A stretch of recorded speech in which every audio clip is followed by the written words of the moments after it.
소중한 나. 무한한 행복.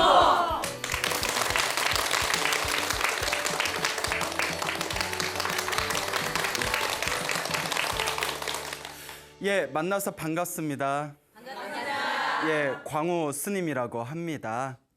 저희 부처님께서는 굉장히 부지런하고 또 이제 한결같이 수행하는 것을 굉장히 중요하게 여기셨습니다. 그래서 저희 불교에는 육바람일이라는 것이 있는데요. 육바람일 다 들어보셨죠? 네. 예, 뭐 대답은 예 하지만 예, 또 막상 육바람일이 무엇이에요? 질문하면 또 대답 못하는 그런 또 불상사가 철회가 되겠죠. 어쨌거나 육바람일이라는 것이 있는데 그게 이제 보시, 지계, 인욕, 정진, 선정, 그리고 반야 이렇게 6가지의 수행 방법이 있습니다. 그래서 보시는 아낌없이 베푸는 것을 뜻하죠. 네. 아낌없이 베푸는 거. 그다음에 지계는 계율을 지키는 거. 그래서 계율을 지킨다 해서 지계라고 하죠. 그다음에 인욕은 참고 견디고 인내하는 것을 인욕이라고 합니다. 그다음에 이제 정진은 쉼없이 꾸준하게 밀고 나가는 것. 그걸 이제 정진이라고 하죠. 그다음에 선정은 마음을 고요히 가라앉히는 거. 그다음에 이제 중요한 반야. 반야는 말 그대로 지혜를 뜻합니다. 그래서 우리가 흔히 반야지혜라고 이렇게 단어를 붙여서 사용을 하기도 하죠. 이 6가지 육바람일, 6가지 수행 중에서 가장 중요한 것이 무엇일까요? 다 중요하죠. 예, 뭐 다 중요한데 물론 이 하나하나가 다 중요하지만 또 그중에서 가장 또 우리가 핵심으로 여겨야 되는 것이 정진이라고 합니다. 왜냐? 정진은 꾸준하게 밀고 가는 그런 어떤 꾸준함의 힘이지 않습니까? 그러니까 어떤 수행을 하든지 밑바탕에 정진이라는 그런 어떤 꾸준히 밀고 가는 그런 어떤 힘이 뒷받침이 되어야만 그 어떤 수행도 결국 완성을 할 수가 있다고 합니다. 근데 사실 우리가 가만히 우리의 삶을 보면 무언가 딱 시작해도 꾸준히 하기가 쉬워요, 어려워요? 굉장히 어렵죠. 그래서 이제 작심삼일이라는 말이 있지 않습니까? 예, 그래서 우리 인생에 있어서 무언가 꾸준히 하나를 목표를 정하고 그걸 한결같이 밀고 간다는 것은 굉장히 어려운 일인 것 같습니다. 근데 부처님께서 이 꾸준함, 이 꾸준히 밀고 가는 힘인 이 정진을 굉장히 중요하게 여기셨습니다. 그래서 부처님께서 항상 우리 스님들에게, 우리 수행자들에게 항상 경책하시던 말씀이 게을리지 말아라. 예, 그리고 항상 부지런히 정진하라 하고 이제 우리 수행자들에게 그런 경책의 말씀을 항상 남기고는 하셨죠. 부처님 당시에 2분의 스님이 있었다고 합니다. 이 2분의 스님께서 부처님께 이제 수행을 하는 수행 주제를 하나씩 받아가지고 숲속에 있는 사원에 들어가서 수행을 시작하게 됩니다. 근데 이 2분의 스님 중에서 한 분은 굉장히 수행을 열심히 하는 부지런한 스님이었고 한 분은 굉장히 수행을 게을리하는 게으른 스님이었다고 합니다. 아, 찔리네요. 예. 굉장히 게으른 스님인데 이 부지런한 스님하고 게으른 스님이 이제 함께 사원에서 서로 둘이 의지하면서 정진을 하는데 이 게으른 스님이 수행은 하지 않고 맨날 딴짓만 하더래요. 그래서 보다 못한 부지런한 스님이 스님 수행 좀 열심히 하십시오. 이제 수행에 몰입하고 집중해서 이렇게 수행을 좀 하십시오라고 몇 번이나 조언을 했지만 귀담아 들어요, 안 들어요? 그렇죠. 듣지를 않죠. 아마 속으로 니나 잘해라 뭐 이러면서 그러면서 이제 그 귀담아 듣지를 않으니까 이 부지런한 스님도 완전히 포기하고 더 이상 관심을 갖지 않고 오로지 자기의 수행에만 전념했다고 합니다. 이 게으른 스님이 이제 또 어느 날도 또 이제 밖에 나가서 딴짓하고 놀다가 저녁에 늦게 이제 절로 다시 돌아옵니다. 숲속에 절에 딱 들어왔는데 그때 부지런한 스님이 이제 저녁이 되니까 이제 졸음을 쫓기 위해서 이렇게 왔다 갔다 천천히 걸으면서 마음을 집중하고 이렇게 걸으면서 마음을 챙기는 수행을 경행이라고 합니다. 경행이라는 걸으면서 마음을 챙기는 마음 명상법이 있는데 이렇게 천천히 이제 그 절을 사원을 왔다 갔다 걸으면서 이제 자신의 마음을 챙기시다가 밤이 늦어지니까 방에 들어가서 잠시 쉬려고 이렇게 방문을 열고 방에 들어가려고 하는 찰나에 그 게으른 스님이 이렇게 밖에서 놀고 실컷 놀고 절에 왔다가 수행하시는 부지런한 스님의 방에 들어가는 모습을 보고는 시비를 거는 거예요. 딴지를 걸면서 이보시오 스님, 부처님한테 우리가 수행 주제를 받아서 이 숲속에 들어와서 수행을 열심히 해도 모자를 판에 맨날 그렇게 들어누워서 잠만 자고 그래서 되겠습니까? 이렇게 이제 뭐 딴지를 거는 거예요. 그러니까 이제 어이가 없는 거죠. 부지런한 스님은 밤늦게까지 수행을 하다가 몸이 너무 피곤해서 잠깐 누우려고 방에 들어갔는데 아침 내내 놀고 있던 게으른 스님은 스님 수행 좀 하세요. 예? 그러니까 맨날 누워서 잠만 자려고 여기 절에 온 겁니까? 이런 식으로 해보니까 얼마나 어이가 없겠어요.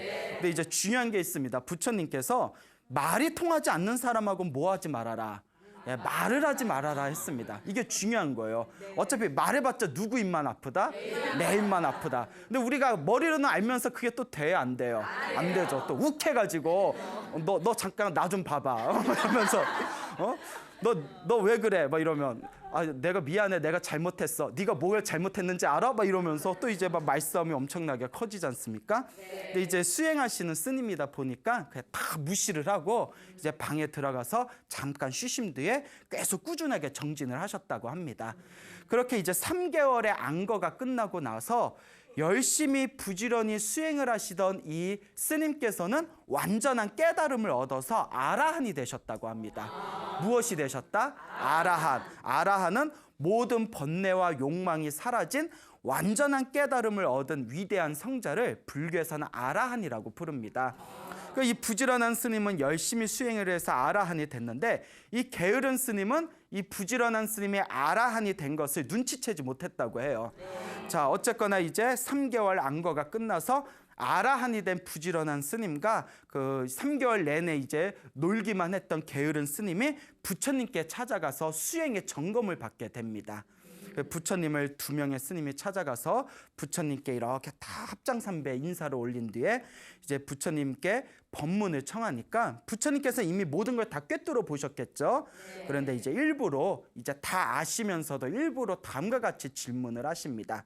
그래, 3개월 안거하는 동안에 불편함은 없었냐? 수행에 어려움은 없었냐라고 이렇게 질문을 던지시니까 이 게으른 스님이 요 부지런한 아라한이 된 부지런한 스님을 딱 가리키면서 이 스님은 수행은 제대로 안 하고 맨날 잠만 자고 들어누워서 잠만 자고 문제가 많은 스님이었다고 그러니까 막 해코지를 하는 거예요. 이쯤 되면 정신적으로 문제가 있는 거죠. 근데 우리 주변에 간혹 살다 보면 좀 그런 사람들 있지 않아요? 예, 괜히 굉장히 격렬하게 반응을 하시네요. 예, 그렇죠. 우리 주변에 보면 약간 조금 이상한 사람들이 없지 않아 있어요. 그러면 괜히 사람 모함하고 내가 한 적도 없는데 했다고 그러고 특히 이제 어렸을 때부터 애정 결핍이 강한 사람들이 사람들의 관심을 받고 싶어서 또 그런 이제 있지도 않은 이야기들을 이야기하고 그러면 자기가 주목받을 수 있으니까 애정 결핍이 참 무서워요. 예, 자, 그런 사람들은 빨리 연애해야 돼요. 빨리 연애하셔야 돼요. 자, 어쨌거나 웃자고 한 말이고요. 자, 그러니까 이 부처님께서 가만히 들으시더니 부처님이 모든 걸 다 꿰뚫어 보시지 않습니까? 그러니까 부처님께서 호되게 꾸짖습니다. 자비로운 부처님이시지만 부처님이 아무리 자비로우셔도 수행을 게을리하거나 혹은 삿된 짓을 하는 그런 스님들에게는 굉장히 엄하게 가르치셨습니다. 부처님께서 호되게 꾸짖으면서 어찌 그렇게 어리석은 말을 하느냐? 그러면 너는 제대로 살았느냐? 너는 제대로 수행했느냐? 하니까 이제 게으른 스님이 저는 나름대로 열심히 살았습니다. 이러니까 부처님께서 호되게 꾸짖으시면서 너는 마음 챙김과 게으름도 구분할 줄 모르느냐?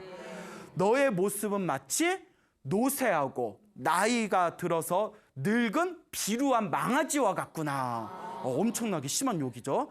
비루하고 노쇠한 망아지와 같구나. 하지만 저 아라한이 된 저 부지런한 스님은 날쌔고 잘 달리는 훌륭한 말과 같다라고 칭찬을 하십니다. 그러면서 부처님께서 다음과 같은 개송을 남기십니다. 부처님께서 하신 이제 유명한 말씀이죠. 게을리 사는 사람들 속에서 항상 마음을 챙기며 졸고 있는 사람들 속에서 늘 깨어있는 수행자는 열반을 향해 달려간다. 날쌘 말이 느린 말을 앞지르듯이 라는 개송을 남기시게 됩니다. 이와 같이 항상 우리가 불자로서 살아간다는 것은 그 밑바탕에 정진의 힘이라는 것이 뒷받침이 돼줘야 됩니다. 내가 입으로는 불자라고 하면서 항상 게으르게 살고 기도도 제대로 안 하고 수행도 제대로 하지 않는다면 그것은 부처님께서 꾸짖던 바였다라는 것을 우리가 명심해야 할 것입니다. 네, 이렇게 얘기하니까 제가 너무 찔려가지고 예, 그래요. 어쨌거나 우리가 열심히 수행을 합시다. 알겠죠? 예.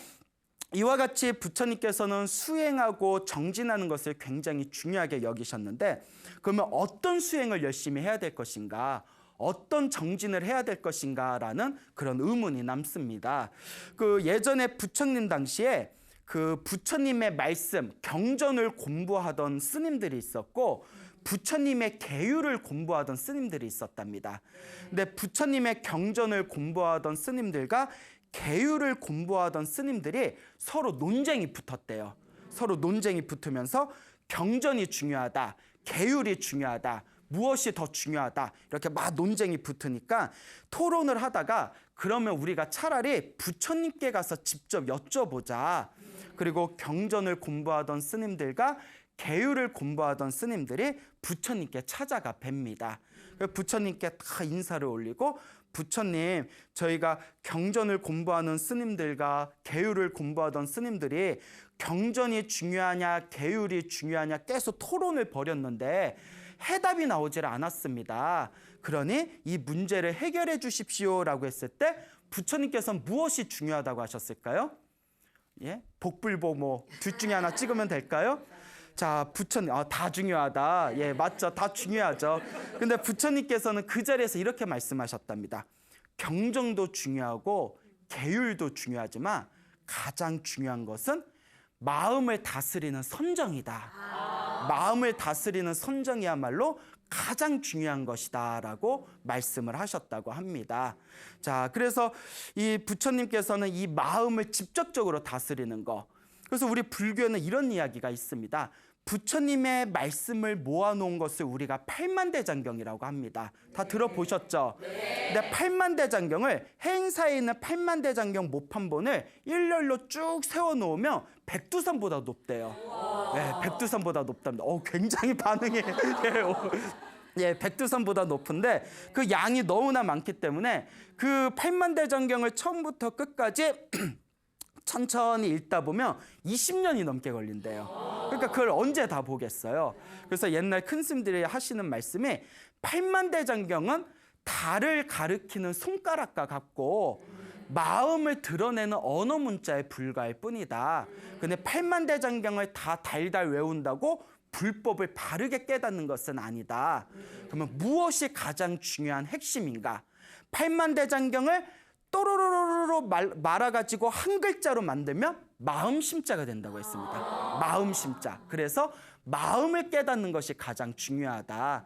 그래서 우리 부처님께서도 경전도 중요하고 계율도 중요하지만 가장 중요한 불교의 핵심은 요 마음을 바로 다스리는 이 선정이 가장 중요하다라고 말씀을 하셨던 것이죠. 이 부처님 당시에 2명의 친한 친구가 있었다고 합니다. 아주 우정이 깊은 2명의 친한 친구가 이제 우연히 이제 부처님의 가르침을 만나게 돼서 세속의 욕망을 버리고 이 2명의 스님, 이 친구가 머리를 깎고 스님이 됩니다. 출가를 해서 스님이 되는데 이제 처음에 출가해서는 5년 동안 자신의 스승을 모시면서 이제 계율을 지키고, 그래서 이제 스님들이 지켜야 할 계율에 대해서 배우고 계율을 지키고 스님으로서 알아야 할 기본적인 교리를 공부하게 됩니다. 그래서 5년 동안의 계율에 대해서 배우고 그리고 기본적인 교리를 다 공부를 한 뒤에 5년이 지난 뒤에 이제 각자 자기가 수행하고자 하는 전문 분야를 선택을 하게 되죠. 예, 이제 부처님 당시에는. 그래서 이 2명의 친구가 출가를 한 뒤에 5년 동안 스승 밑에서 계율을 배우고 이제 스님으로서 알아야 할 기본적인 교리를 다 5년 동안 습득을 한 뒤에 출가를 해서 5년이 지나고 부처님께 찾아가게 됩니다. 그래서 부처님께 거룩하신 세존이시여, 저희들이 출가한 지 5년이 지났는데 앞으로 무엇을 닦고 무엇을 수행해야 되겠습니까? 라고 질문을 던지니까 부처님께서 두 가지의 길을 제시하셨습니다.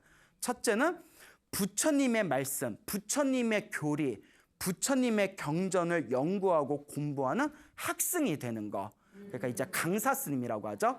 강사 스님이 되는 길이 있고, 하나는 마음을 다스리고 마음을 챙기고 마음을 수행하는 선정의 길, 참선하는 길이 있다. 이렇게 두 가지의 길을 부처님께서 제시하니까 그중에 한 스님은, 친구 중에 한 스님은 나는 부처님의 교리, 경전을 공부하는 학생이 되겠다. 강사 스님이 되겠다라고 이제 강사 스님의 길을 선택을 하고, 그리고 나머지 한 스님, 친구 스님 한 분은 나는 오로지 이 마음을 다스리는 선정의 길을 닦는 참선하는 스님이 되겠다라고 결심을 하게 됩니다. 그래서 이제 이 두 명의 스님이, 한 스님은 이제 강사 스님이 되고 한 스님은 참선하는 스님이 돼서 서로 떨어져서 오랫동안 보지를 못했답니다. 이 강사 스님이 되신 분은 열심히 부처님의 경전과 계율과 논장 을 열심히, 이것을 삼장이라고 하거든요. 삼장을 열심히 닦아가지고 아주 큰 스님이 되셨대요. 그래서 500명의 제자들을 가르치는 그런 강사 스님이 되셨고, 참선의 길을 선택하신 이 스님은 숲속에 들어가서 오로지 마음만을 닦았다고 합니다. 근데 오랫동안 마음을 닦다가 이 참선하시는 스님이 모든 번뇌가 사라진 완전한 깨달음을 얻은 아라한이 되셨다고 합니다. 이제 아라한이 되어가지고 이제 밑에 이제 숲속에서 수많은 제자들을 가르치게 됐는데, 그 숲속에 있는 그 제자들 중에 여러 명의 제자들이 이 아라한이 된 스님에게, 스님이시여, 저희가 부처님께 가서 인사를 좀 올리고자 합니다. 요 숲속을 잠시 나와서 부처님이 계신 사원에 가서 부처님과 다른 선배 스님들께 인사를 좀 올리겠습니다 라고 하니까, 요 아라한이 되신 숲속에 살고 있던 스님이, 그래, 그럼 부처님께 인사드리고 선배 큰 스님들께 인사드리고, 그리고 나랑 어렸을 때 친하게 지냈던 친구였던 강사 스님이 있는데 강사 스님께도 내 이름을 대고 대신 안부 좀 전해다오라고 제자들에게 부탁을 합니다. 그래서 이제 제자 스님들이 부처님이 계신 사원에 가서 부처님께 인사드리고 선배 큰 스님께 인사드린 뒤에 이제 그 강사 스님, 자기 스승의 친구였던 강사 스님을 찾아가게 되죠. 강사 스님한테 저는 아무개 스님의 제자들입니다. 저의 스승님이 이제 저기 친구였던 강사 스님에게 대신 안부 좀 전해달라고 했습니다. 대신 안부를 전해옵니다 하고 딱 인사를 하니까 요 강사 스님이 그 친한 스님의 이제 소식을 듣고 반가워하면서도 문득 이런 생각을 일으킵니다. 이 강사 스님이 오로지 이제 책만 보고 수백 명의 제자들을 거느리고 큰 스님 소리를 듣다 보니까 마음속에 자기도 모르게 교만심과 자만심이 쌓여버린 거예요. 그 교만심과 자만심이 쌓인 이 강사 스님이 속으로 어떤 생각을 하냐면, 아유, 내 친하게 지냈던 친구 스님은 숲에 들어가가지고 경전도 배우지 않고 뭐 따로 뭐 책도 보지 않고 법문도 할 줄 모르고 아무것도 아는 게 없고 배운 게 없는데도 그래도 자기 딴에는 제자들 좀 모았네. 뭐 도대체 어떤 방법으로 제자들을 길러내고 있는지, 어떻게 제자들을 가르치고 있는지 나는 도저히 참 이해가 안 된다. 이런 식의 자만심을 일으키게 됩니다. 그러다가 마음속으로 이 강사 스님이 나중에라도 내가 그 숲에서 수행하고 있는 그 친구 스님을 만나면 내가 뭘 어떻게 공부하고 있는지 내가 한번 따져봐야 되겠다라는 그런 어떤 교만한 마음을 품게 되죠. 그리고 시일이 지난 뒤에 그 숲에서 수행하고 있던 아라한 스님이 숲에서 나와서 부처님이 계신 사원에 들리게 됩니다. 그래서 부처님께 다 인사를 드리고, 부처님께 인사를 드리고 나니까 어렸을 때부터 친하게 지냈던 친구 강사 스님이 다 기억이 나는 거예요. 그래서 여기까지 온 김에 우리 강사 스님, 친한 친구 스님 얼굴 좀 보고 가자 하고 이제 강사 스님을 찾아갔는데, 강사 스님이 그 아라한이 된 이제 스님이 이제 자기를 만나러 온다는 이야기를 듣고, 그래, 얼마나 어떻게 공부했는지 내가 한번 시험을 해봐야 되겠다. 그리고 내가 시험을 해보면서 내가 이만큼 공부를 많이 하고 내가 이렇게 아는 것이 많다는 것을 내가 좀 뽐내야 되겠다라는 교만한 마음을 일으키게 됩니다. 그래서 이제 친구 아라한 스님이 딱 오니까 강사 스님과 아라한 스님이 서로 이제 승려의 예법대로 인사를 나눈 뒤에 탁자에 딱 앉아가지고 강사 스님이 이제 질문을 던지면서 아라한 스님을 이제 시험하려고 합니다. 그때 멀리서 부처님께서 신통력으로 이 광경을 다 꿰뚫어 보십니다. 그때 부처님께서 다음과 같이 생각합니다. 아직 깨달음을 얻지 못한 교만한 마음을 가지고 있는 저 강사 스님이 깨달음을 얻은 거룩한 성자인 아라한 스님을 시험하려 들고 교만한 마음으로 깔본다며 그 강력한 업보에 의해서 저 강사 스님은 죽은 뒤에 지옥에 떨어질 것이다. 그러니까 성자를 업신여긴 그 악업의 힘에 의해서. 그러니까 너무나 부처님께서 안타까운 생각이 들어서 그래도 저 강사 스님이 지옥에 떨어지는 것을 내가 막아줘야 되겠다. 그리고 부처님께서 일부러 산책하는 척 하시면서 그 2명의 스님이 있는 곳으로 걸음을 옮깁니다. 차박차박 걸음을 딱 옮겨서 이제 그 2명의 스님이 막 대화를 하려는 찰나에 부처님께서 딱 나타나십니다. 서프라이즈 뭐 이러면서 뭐하니 뭐 이러면서 뭐 대화 중입니다 뭐 이럴 때 부처님께서 딱 상석에 올라서 딱 부처님께서 강사 스님한테 먼저 질문을 던집니다. 그대가 500명의 스님들을 가르치고 있는 강사 스님인데 그대가 굉장히 공부를 아주 열심히 해서 불법을 잘 이해하고 있다는 그런 소문을 들었다. 그럼 한번 내 질문에 대답해 보거라 하면서 부처님께서 질문을 던졌는데 부처님의 질문 내용이 무엇이었냐면 수행을 하면서 일어나는 마음의 작용과 현상에 대해서 이렇게 질문을 던지셨대요. 그러니까 수행을 안 해본 사람은 알아요, 몰라요? 모르죠. 수행을 해본 사람만 느낄 수 있는 그런 마음의 작용에 대해서, 마음의 현상에 대해서 질문을 던지니까 처음에 쉬운 질문에는 이 강사 스님이 따닥따닥 대답을 했는데 점점 질문의 내용이 깊어지다 보니까 이 강사 스님이 말문이 막혀버렸대요. 왜냐? 자기는 수행하지 않고 다 책으로만 본 것이기 때문에 실제적으로 체험을 해야만 알 수 있는 내용의 질문에 대해서는 말문이 막혀버린 거예요. 그때 이제 부처님께서 고개를 돌려서 마음을 닦아서 아라한이 된 거룩한 성자인 그 아라한 스님에게 똑같은 질문을 던졌답니다. 그러니까 이 아라한 스님은 자기가 다 체험한 것이기 때문에 올바른 정답을 따닥따닥 이제 그 정답을 맞히게 됩니다. 그 부처님께서 아라한이 되어 깨달음을 얻은 사람만이 알 수 있는 어려운 질문에 다 쏟아부었는데도 그 아라한 스님은 이미 자기가 체험한 것이기 때문에 완벽하게 대답을 했다고 합니다. 그때 부처님께서 수많은 제자들이 있는데 앞에서 참으로 훌륭하도다 훌륭하도다 참으로 훌륭하도다 하면서 엄청나게 칭찬을 했다고 합니다. 그때 주변에 있던 그 강사 스님의 수많은 제자들과 동료들이 불만을 품었대요. 아니 우리 강사 스님은 너무나 열심히 수행하시고 아는 것도 많으신데 왜 우리 강사 스님은 칭찬하지 않으시고 저렇게 숲에서 혼자 수행만 한 저 스님만 저렇게 칭찬을 하시냐, 우리는 이해할 수가 없다라고 자기네들끼리 불만을 터뜨렸더니 그러니까 부처님 당시에도 말 많고 불만 많은 사람들이 있었어요. 자, 부처님께서 그 제자들의 마음을 다 꿰뚫어 보시고 다음과 같이 유명한 개송을 남기십니다. 제자들아, 나의 말을 잘 듣거라. 경전을 아무리 많이 외워도 실천하지 않고 게으른 사람은 남의 소를 세는 목동과 같아서 깨달음을 얻기가 어렵다.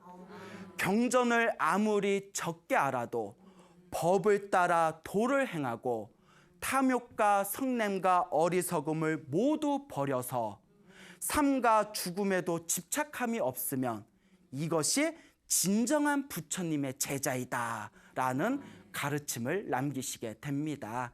그러니까 경전을 아무리 많이 외워도 자기가 실제로 체험하고 실제로 닦아나가지 않는다면 마치 누구의 소를 세는, 남의 소를 세는, 내 소가 아니라 남의 소를 세는, 내 소는 하나도 없이 남의 소만 몇백 마리, 몇천 마리 세봤자 이득이 있어요, 없어요? 없죠. 아무리 경전을 많이 외우고 있어도 자기가 실천하고 체험하지 않으면 남의 소를 세는 것 같아서 아무 이익이 없다는 겁니다. 아무 이득이 없다는 것입니다. 하지만 경전의 가르침에 아는 것이 없어도 열심히 수행하고 실천하고 체험하신 분이야말로 진정한 부처님의 가르침을 따르는 올바른 제자다라고 부처님께서 경전에서 항상 말씀하시고 계십니다. 그러니까 자신의 마음을 닦는 거. 그래서 항상 드리는 말씀이 있죠. 불교는 지식이다, 아니다. 아니다. 불교는 지식이 아닙니다. 불교는 무엇의 종교일까요? 실천의 종교고 체험의 종교고 수행의 종교다. 내가 수행을 해서 내 마음을 변화시켜 나가는 것. 이것이 바로 부처님의 진정한 가르침의 핵심이다라는 것을 우리가 명심해야 됩니다. 알겠죠? 네. 자, 이와 같이 부처님께서 이 어떤 하나의 수행에 대해서 꾸준히 밀고 가고 꾸준히 정진해 나가는 이 정진의 가르침을 굉장히 중요하게 여기셨는데, 아까 서두에도 말씀드렸지만 우리가 꾸준히 밀고 간다는 것이 굉장히 쉽지만은 않습니다. 네. 많이 어렵죠. 그래서 부처님 당시에도 출가를 했음에도 불구하고 꾸준히 정진하지 못하고 출가했다가 환속하고 환속했다가 또 출가하신 스님의 이야기가 있습니다. 그래서 부처님 당시에 저희 불교에서는 이제 머리를 깎고 스님이 되는 것을 출가라고 합니다. 그건 다 알고 계시죠? 네. 그런데 출가를 하신 분이 다시 세속으로 돌아가는 것을 우리가 환속이라고 합니다. 환속, 돌아갈 환자에 세속, 속자. 그래서 세속으로 돌아갔다라고 표현을 하는데, 부처님 당시에 6번 출가하고 6번 환속하신 스님의 이야기가 있습니다. 예, 좀 지겹죠? 예, 6번을 출가했다, 6번을 환속하신 스님의 이야기가 있는데요. 부처님 당시에 어느 젊은이가 있었다고 합니다. 그 젊은이가 소를 키우고 있었는데, 농사를 지으면서 소를 키우는데 소가 숲으로 들어가서 이제 그 소를 잃어버렸답니다. 그래서 이 젊은이가 솥값이 얼마나 비싸요. 그래서 솥값이 이제 얼마나 비쌉니까? 그 숲에 들어서 가까스로 소를 찾아가지고 그 소를 이제 소 우리에다가 다시 집어넣는데 밥대를 놓쳐버린 거예요. 너무 배고파가지고 너무 배고픈데 어떡하지 하다가 그 근처에 스님들이 살고 있는 사원이 있었다고 합니다. 혹시 사원에 가면 먹을 게 좀 남아 있지 않을까 해가지고 이 사원을 가게 됩니다. 사원을 갔더니 이제 그때 막 점심시간 때라서 스님들이 이렇게 공양을 하시고 나서 충분히 다 드시고 난 뒤에도 이렇게 공양물이 많이 남았답니다. 왜냐하면 신도들이 스님들한테 이제 공양을 올려서 자기들의 복을 짓기 위해서 스님들한테 많은 공양을 올렸기 때문에 스님들이 공양을 배불리 드시고 나서도 먹을 게 좀 많이 남았었나 봐요. 그러니까 사원에 이렇게 갔던 그 젊은이가 배가 고파가지고 꼬르륵거리면서 침을 꿀꺽꿀꺽 삼키면서 사원에 있으니까 스님들이 딱 보면서, 젊은이 배가 고프면 우리가 요 공양물 음식이 좀 남았으니까 마음껏 드십시오. 우리는 다 먹고 남은 겁니다. 하니까 젊은이가 너무나 기뻐가지고 아이고 스님 감사합니다, 감사합니다 하면서 그걸 막 먹었대요. 막 맛나게 먹었는데 너무너무 맛있더래요. 진귀한 음식이 너무나 맛있어서 왜 그런고 하니, 부처님 당시에는 그 신도들의 복을 짓기 위해서 부처님과 수행하는 스님들한테 공양물, 음식을 항상 올렸는데, 부처님과 스님들의 신도들 중에서는 왕도 있었고 왕족들도 있었고 귀족들도 있었기 때문에 왕과 왕족과 귀족들이 스님들한테 공양을 올릴 때 엄청나게 진귀한 음식들을 올렸답니다. 예, 그렇죠. 대박이죠. 그래서 굉장히 이렇게 이제 열심히 이제 스님들이 이제 신도들을 올리신 공양이니까 이제 다들 이제 검소하게 다 드시고 난 뒤에도 항상 이렇게 음식이 많이 남아 있었는데, 그 남아 있는 음식들이 굉장히 진귀한 음식들이었대요. 그 젊은이가 생전 처음 먹어보는 것이잖아요. 가난한 농부의 젊은이였으니까. 그러니까 이렇게 다 먹고 나서 배가 두둑해지니까 스님들한테 감사의 인사를 올린 뒤에, 스님 오늘 무슨 특별한 날이었습니까? 오늘 특별한 무슨 공양청이 있는 날이었습니까? 어쩜 이렇게 음식들이 맛나고 진귀한 음식들이 많습니까? 하니까 스님들이 이렇게 이야기하더랍니다. 우리는 매일매일 이렇게 먹습니다. 그러니까 젊은이가 깜짝 놀라가지고 고민에 빠집니다. 야, 내가 이렇게 힘들게 농사 짓고 사는 게 다 먹고 살자고 하는 일인데 나는 평생 이렇게 농사를 지으고 힘들게 살아도 이런 음식 한번 먹어보질 못했는데 머리 깎고 스님이 되니까 매일 이렇게 맛있는 음식을 먹는구나. 이럴 바에 차라리 뭐 하자? 머리 깎고 스님이 되자 하고 이제 머리를 깎고 출가를 하게 됩니다. 그래서 저희 불교에서는 이런 얘기가 있죠. 가장 좋은 출가, 가장 훌륭한 출가는 깨달음을 얻어서 모든 중생을 제도하겠다는 마음으로 출가한 것이 가장 훌륭한 출가고, 먹고 살기 힘들어서 나는 그냥 먹고 살려고 출가한다. 그 직업으로 출가하는 것이 가장 나쁜 출가라고 합니다. 그러니까 이 사람은 나쁜 출가를 한 거죠. 그냥 먹고 살려고. 스님이 되면 이렇게 매일매일 맛있는 음식을 먹을 수 있겠구나. 먹고 살려고 이제 출가를 했는데, 출가를 한 뒤에도 어렸을 때부터 농사인 일을 하면서 농사를 지으면서 몸에 부지런함이 배어 있어서 그런지 스님이 된 뒤에도 굉장히 성실하게 살았대요. 아주 성실하게 생활을 하면서 매일매일 원하는 대로 진귀한 음식을 먹으면서, 부처님 당시에는 스님들이 하루에 한 끼를 드셨다고 합니다. 하루에 한 끼 점심만 드셨는데 그 피로 하루에 한 끼만저 진귀한 음식을 드시고 몇 개월이 지나니까 이 가난한 농부였던 이 젊은이가 살이 포동포동 올라가지고 얼굴에 막 윤기가 흐르더래요. 머리에 얼굴에 막 윤기가 흐르니까 이제 갑자기 출가 생활이 지루해진 거예요. 그렇잖아요. 이렇게 막 연애도 하고 싶고, 막 이게 놀고 싶고, 세상의 쾌락을 좀 누리고 싶은데 이제 그 절에 있으면 오로지 수행만 해야 되고, 유일한 낙이라는 게 하루에 한 끼 먹는 맛있는 기름진 음식뿐이 없으니까 이제 배에 기름이 낀 거죠.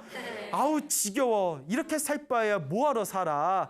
차라리 너무 출가 생활이 지루하다. 차라리 다시 세속으로 돌아가자 해가지고 이분이 이제 환속을 하게 됩니다. 이제 첫 번째 환속을 해요. 환속을 해가지고 이제 환속을 해서 이제 부인을 만나가지고 이제 결혼을 해서 이제 다시 열심히 농사를 짓게 됩니다. 농사를 지면서 또 몇 개월이 지나니까, 여러분 농사 짓는 게 얼마나 힘들어요. 또 뭐 지어봤어요? 별로 얼굴 보면 안 지어보신 것 같은데 힘들어요 이러시네. 농사가 엄청나게 힘들지 않습니까? 그러니까 이제 온몸에 그냥 살이 또 쭉 빠지고 배에 있는 기름기가 다 말라붙어 버린 거예요. 순간 또 무슨 생각을 하냐면, 이렇게 내가 뭐하러 힘들게 살지? 그때 스님으로 있을 때는 그냥 가만히 앉아서 명상이나 하고 그 신도들이 진귀한 음식을 올리면 그거 먹고 얼마든지 내가 편하게 살 수 있었는데 내가 왜 이렇게 힘들게 살지 하고 다시 무엇을 할까요? 출가를 하게 됩니다. 두 번째 출가를 하죠. 그 출가를 한 뒤에 또 열심히 이제 기름진 음식을 먹고 낮잠도 실컷 자고 막 이렇게 게을르게 이제 또 생활을 하다가 또 몇 개월이 지나니까 또 어디에 기름이 꼈어요? 또 배에 기름이 꼈어요. 그러니까 또 이제 슬슬 집에 두고 온 누구 생각이 나요? 이제 그렇죠, 마누라 생각이 나는 거예요. 그 부인 생각도 나고, 아이고 사람이 이렇게 지루하게 이렇게 사람이 먹기 위해 태어난 것도 아닌데 이렇게 맨날 뭐 먹는 거에 낙을 느끼고 살아가는 게 너무 지루하다. 이러지 말고 다시 무엇을 하자? 환속을 하자 해가지고 또 환속을 하게 됩니다. 또 이제 환속을 한 뒤에 이제 또 부인하고 또 알콩달콩 살고 또 농사 짓고 또 살아가다 보니까 또 몸에서 뭐가 다 빠져나갔을까요? 기름기가 또 쏙 빠지는 거예요. 그러니까 이 사람이 또 이제 슬슬 또 승려였을 때 생활이 그리워서 또 이제 세 번째 출가를 하려고 하는데 스님들이 이번에 안 받아주는 겁니다.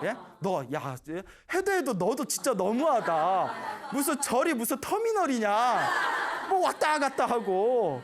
야 이제 안 된다 하는데 스님 다시는 안 나갈게, 한 번만 봐주십시오 하니까, 평소에 승려였을 때는 생활이 굉장히 성실했대요. 너무나 성실했기 때문에 그래도 스님들이 다들 좋게 봤답니다. 그러면 이제는 마지막이니까 나가지 말아라 하고 또 출가를 시켜줬지만 또 몇 개월 지난 뒤에 나갔다 안 나갔다 또 나가게 됩니다. 이렇게 6번을 반복합니다. 6번을 반복해요. 그러니까 그 6번을 출가를 시켜준 스님들도 참 대단한 거예요.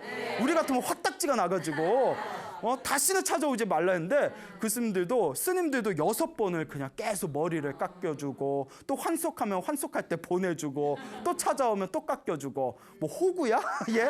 자 어쨌거나 6번을 이렇게 환속을 반복하게 됐는데 또 이제 마지막 6번 마지막에 이제 환속을 하고 나서 또 이제 열심히 농사를 짓다가 이제는 부인이 임신까지 했대요.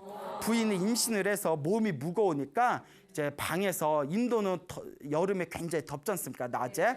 그래서 이제 방에서 쉬고 있고 이제 이 남편이 힘들게 농사를 짓다가 또 너무너무 힘든 거예요. 또 짜증이 확 올라오고 배도 고프고 온몸에 살도 다 빠지고 또 이제 슬슬 발동이 걸리는 거죠. 이제 또 어디에 가고 싶다. 또 절에 가고 싶다. 절에 있으면 내가 이렇게까지 고생 안 할 텐데 하면서 이제 농사를 다 마치고 이제 농기구를 들고 힘든 몸을 지친 몸을 이끌고 다 방에 들어왔는데 부인이 이제 드르렁 코를 고면서 침대에서 누워서 자고 있는 거예요. 그런데 이때 놀라운 어떤 감정의 변화를 느낍니다. 그렇게 사랑스럽고 아름다워 보였던 부인이 옷은 반쯤 다 막 벗겨진 상태에서 막 이렇게 침을 질질 흘리고 책에 그렇게 나와요. 제가 만든 말이 아니라 책에 침을 질질 흘리고 입을 반쯤 벌려가지고 코를 드르렁 골고 있는 모습에 온갖 정내미가 다 떨어져 버린 거예요. 가뜩이나 몸이 짜증난 상태에서 그렇게 예뻐 보이던 부인이 드르렁 이렇게 침을 질질 흘리면서 낮잠을 자고 있으니까 정내미가 다 떨어졌는데 그 정내미가 떨어질 때 부인에 대한 정내미만 떨어진 게 아니라 세상의 욕망에 대한 모든 정내미가 다 떨어진 거예요. 모든 것이 이렇게 덧없구나.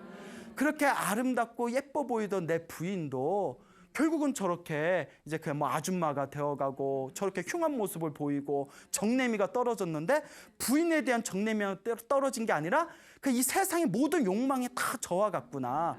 사실 집착할 게 없는데 나 혼자 집착하고 있었구나 하면서 이것이 이제 마지막이다. 나는 오늘 출가할 것이다. 그리고 다시는 돌아오지 않으리라 하면서 몰래 가지고 있던 승복을 챙기고 그 나중에 출가하려고 안 버리고 있었나 봐요. 그날 몰래 숨겨놓고 있던 승복을 딱 챙겨가지고 불이 나게 절로 달려나가게 됩니다. 절에 막 달려나갔을 때 장모가 그 광경을 보았답니다. 장모가 자기 사위가 또 승복을 가지고 막 도망가는 걸 보니까 왜 그래? 쟤 또 출가하는 거 아니야? 도졌네 또 도졌어 하고 방에 딱 왔더니 이제 자기 딸이 그냥 입 벌리고 침 벌리면서 코를 고면서 자고 있는 걸 보니까 막 깨우면서 일어나라 이 마귀 할멈아 이러면서 책에 그렇게 나와요. 일어나라, 딸을 가리켜서 하도 화딱지가 나니까 일어나라 이 마귀 할멈아, 네 남편의 승복을 가지고 절로 도망갔는데 이렇게 잠이 오냐 하고 막 깨우니까 딸이 이렇게 침을 쓱 닦으면서 어머니 엄마 걱정하지 말아요. 며칠 지나면 또 돌아올 텐데요 이러더래요. 그래서 여하튼 이제 이렇게 이제 그 집에서 이제 뛰쳐나온 이 이제 젊은이가 이제 다시 절로 돌아가게 됩니다. 그 스님들한테 이번에 7번째 출가죠. 6번을 환속하고 7번째 출가였을 때 제발 저를 다시 출가시켜 주십시오 하니까 스님들이 이제 진짜 안 된다. 너는 이제 진짜 안 된다. 여기서 이제 더 이상 안 된다. 돌아가라. 집으로 돌아가라. 그래서 사정을 했답니다. 이번이 저의 마지막입니다. 더 이상 저는 세속으로 돌아가지 않겠습니다. 그러니 이번 7번째 마지막 저를 출가를 시켜주십시오라고 청을 올립니다. 스님들 마음 착하잖아요. 그러니까 에휴 속는 거 뻔히 알면서 그래 그래도 절했을 때 성실하게 지냈으니까 하면서 이제 속는 기분으로 머리를 깎여주고 스님으로 만들어줍니다. 그런데 이미 세상에 대한 모든 욕망이 다 떨어졌기 때문에 머리를 깎은 뒤에 이번에는 오로지 수행만 했대요. 이제 먹는 거에도 집착하지 않고 낮잠도 자지 않고 오로지 낮이나 밤이나 오로지 수행을 한 끝에 결국 모든 번뇌가 사라진 아라한이 됩니다. 6번을 반복해서 환속을 한 그런 어떤 정진에 대한 끈기가 없던 이 젊은이가 결국은 머리를 깎고 이제 7번째 출가에서 완전히 번뇌가 사라진 깨달음을 얻으신 아라한 스님이 되게 되는 것이죠. 자, 그런데 이제 아라한이 된 뒤에는 이제 다 집에 돌아가질 않으니까 다른 스님들이 이렇게 놀렸대요. 스님, 이번에는 오래 버티네요. 이번에는 오래 버티네요. 이랬더니 이 아라한이 된 이 스님께서 다음과 같이 이야기하더랍니다. 예전에 오래전에 세속의 욕망이 있었을 때에는 다시 집으로 돌아가고 싶었지만 저는 더 이상 세속의 욕망이 없습니다. 저는 더 이상 집으로 돌아가지 않을 것입니다 라고 대답을 했다고 합니다.